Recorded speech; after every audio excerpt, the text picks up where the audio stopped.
حيك الغالي، ترحيبي كنبود وريحان بضيوفنا والفرح عالي، والبن والهيل والياسمين للضيف في وقت الإقبالي، للضيف في وقت الإقبالي، للضيف في وقت الإقبالي.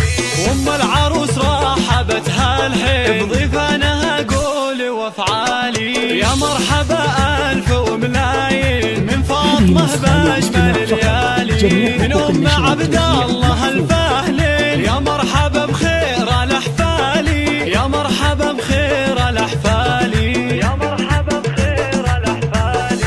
المحفل اللي ضياهي بي بعروسي تفرق على أجيالي، صار الحلا والغلا والذوق أوصافها ما لها مثالي، بنت الفخر قدوة الوافين عبد العزيز شيخ الرجالي، عبد العزيز شيخ الرجالي، عبد العزيز شيخ الرجالي. وراعي المواقف دربي مين حيا علومه والافعالي، والعزوه اللي لها حامي الذخر شيالة الرجالي، وساسها الغامد الباني امجاد من اول وتالي، امجاد من اول وتالي، امجاد من اول وتالي. اهل المواقف درعمتين ولشانهم عز وجلالي، والختم جعل السعادة سنين وافراحكم يا عسى طوالي، يا مرحبا ويا هلا واهلين، يا مرحبا وحيك الغالي، ترحيبي كنبود وريحان بضيوفنا والفرح عالي، والبن والهيل والياسمين للضيف في وقت الإقبالي، للضيف في وقت الإقبالي، للضيف في وقت الإقبالي.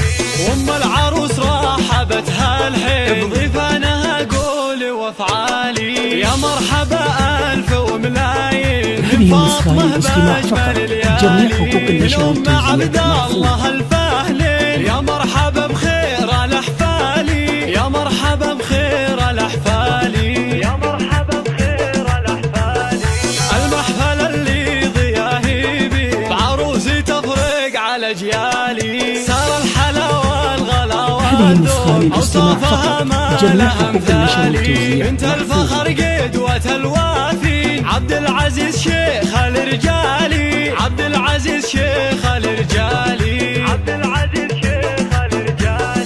وراعي المواقف دربي مين حيا علومه والافعالي، والعزوه اللي لها حامي الذخر شيالة اثقالي، وساسها الغامد الباني امجاد من اول وتالي، امجاد من اول وتالي، امجاد من اول وتالي. اهل المواقف درعمتين ولشانهم عز وجلالي، والختم جعل